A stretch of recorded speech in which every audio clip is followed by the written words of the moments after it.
Et salut à tous, c'est Raphaël pour Top for Phone pour le test du Zenfone 5. Alors c'est un smartphone de chez Asus, un smartphone milieu de gamme qui est sorti depuis un petit moment déjà.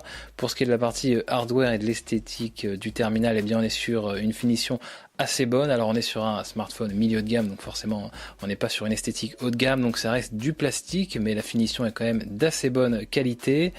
Pour ce qui est des dimensions, on est sur du 148,2 mm de hauteur, 72,8 mm de largeur et sur 10,3 mm d'épaisseur, donc en gros 1 cm d'épaisseur. Pour le poids, on est sur 145 grammes, donc c'est plutôt léger sans être ultra léger non plus. Alors la prise en main est plutôt bonne puisque les dimensions sont assez agréables, mais ça aurait pu être encore mieux puisque on constate quand même que les bordures en haut et en bas du smartphone, donc autour de l'écran, sont quand même assez grandes, voire même très grandes, donc ça aurait pu être encore mieux, même si bien dans les faits, en l'état, ça reste quand même pas mal, mais on a bien des bordures d'écran, le ratio entre l'écran et le châssis du terminal qui n'est pas incroyable.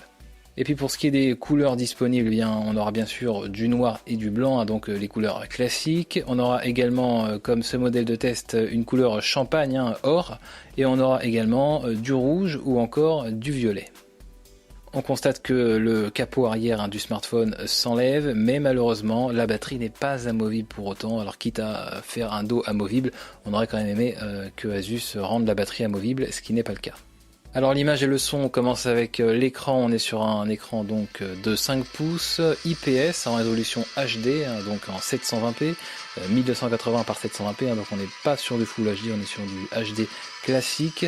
Donc le rendu est plutôt bon, même si on n'est que sur du 720p sur un écran de 5 pouces, ça peut faire peur au premier abord, mais la qualité de l'écran IPS donc est plutôt bonne, le rendu est bon, et puis bien sûr regarder des vidéos est quand même assez agréable puisqu'on a quand même des angles de vision qui sont plutôt agréables.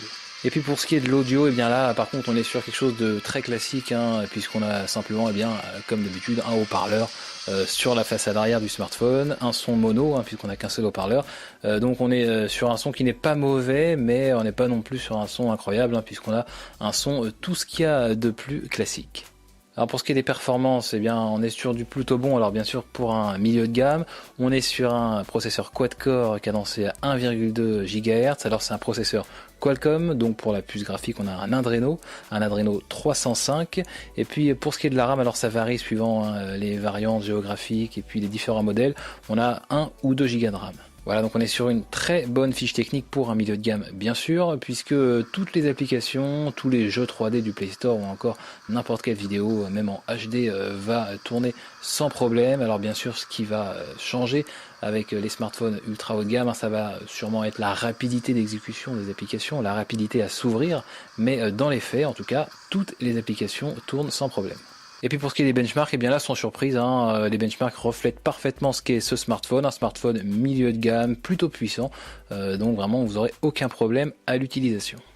Les connectivités de ce Zenfone 5, alors tout d'abord il faut savoir qu'il y a énormément malheureusement de variantes, de modèles de ce Zenfone 5, puisqu'on a des variantes 3G, d'autres 4G qui alternent en fonction du processeur, puisque la version 4G donc, a un processeur Qualcomm, la version 3G a un processeur Intel à l'origine.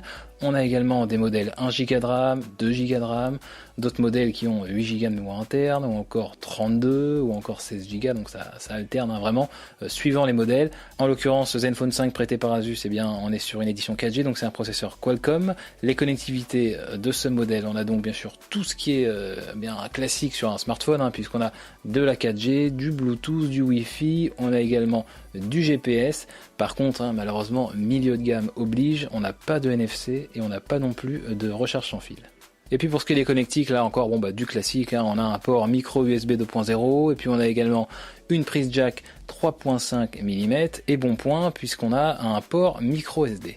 Alors pour ce qui est de la partie software et du système d'exploitation, on est sous Android 4.4, donc KitKat, ce qui ne saute pas aux yeux au premier abord puisque la surcouche d'Asus est bien assez marquée avec du flat design qui fait penser au Material Design de Lollipop, mais là on est vraiment sur du flat, alors qu'on est sur du KitKat, hein. Donc on a quand même un bon point là-dessus, puisqu'on a, même si on est sur du 4.4 KitKat, on a vraiment l'impression d'être sur du Lollipop. La surcouche est plutôt légère et très réactive. Alors à l'usage, eh bien malheureusement on constate, hein, on va commencer direct par les points négatifs, on a quand même pas mal d'applications préinstallées, des applications promotionnelles, de jeux, de partenariats avec des applis du Play Store, etc.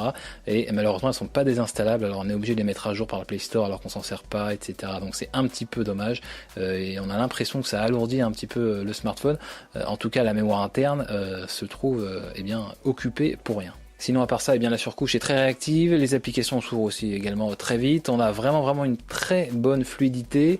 Alors l'appareil photo numérique, donc eh bien l'application est également très riche en réglages. Alors on n'est pas sur une esthétique très pro, mais on est un petit peu comme dans ce que propose Samsung, hein, une esthétique assez ludique avec énormément de réglages, donc c'est très agréable.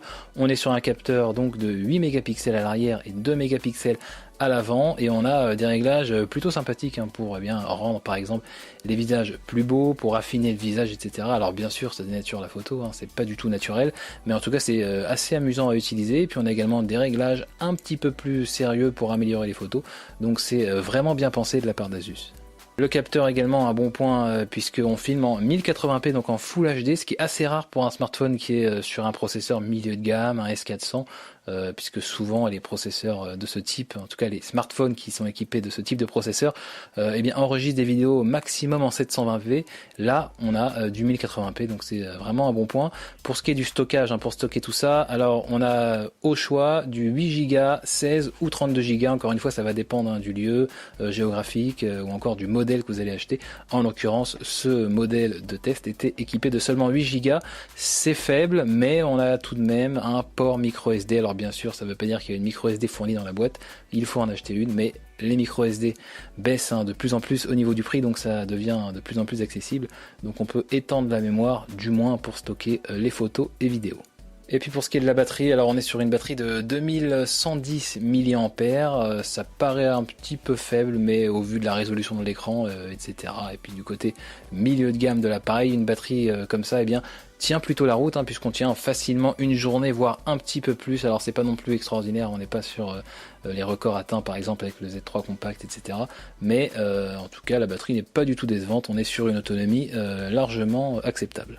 Alors pour conclure, on est sur un smartphone milieu de gamme assez bon, hein, puisqu'on est sur un prix légèrement plus cher que par exemple la référence en termes de rapport qualité-prix qui est le Moto G, mais Asus a quand même fait moins de concessions. Alors à vous de voir, hein, ce que vous préférez, si vous voulez vraiment le moins cher du moins cher avec le Moto G par exemple, mais Motorola a fait pas mal de concessions au niveau par exemple, eh bien, du capteur photo qui est quand même assez mauvais. Là Asus, bien qu'il soit un tout petit peu plus cher, on a quand même un très bon appareil photo bien sûr dans le milieu de gamme, donc on a un appareil photo assez bon de 8 mégapixels qui fait des bonnes photos contrairement au Moto G, et on a également une finition un peu meilleure, donc vraiment un bon smartphone avec une surcouche quand même assez agréable à utiliser. Alors est-ce que ce smartphone est recommandé? Eh bien oui, hein, clairement, puisque Asus vient combler un manque, hein, puisqu'il y avait des smartphones, hein, comme le Moto G qui venait se placer en référence, hein, de qualité-prix. Là Asus comble, hein, un manque, hein, puisque beaucoup auraient voulu, hein, peut-être un smartphone milieu de gamme, mais sans faire autant de concessions que d'autres modèles. Là certes il est un petit peu plus cher qu'un Moto G par exemple, mais on a quand même un bon appareil photo, hein, en 8 mégapixels qui fait quand même des clichés assez bons. Donc si vous voulez un smartphone milieu de gamme sans trop de concessions qui sont faites, eh bien cet Asus Zenfone 5 remplira parfaitement son rôle. Voilà, donc c'était le test de l'Asus Zenfone 5 en édition 4G. N'oubliez pas que vous pouvez suivre toute l'actualité mobile sur le site officiel, vous abonner à la chaîne YouTube ou encore, eh bien, à nous suivre sur les réseaux sociaux, hein, Facebook, Twitter, etc. Et puis bien sûr, le plus important, nous dire ce que vous en pensez, votre avis nous intéresse. Est-ce que ce smartphone vous a convaincu ou pas? Salut à tous.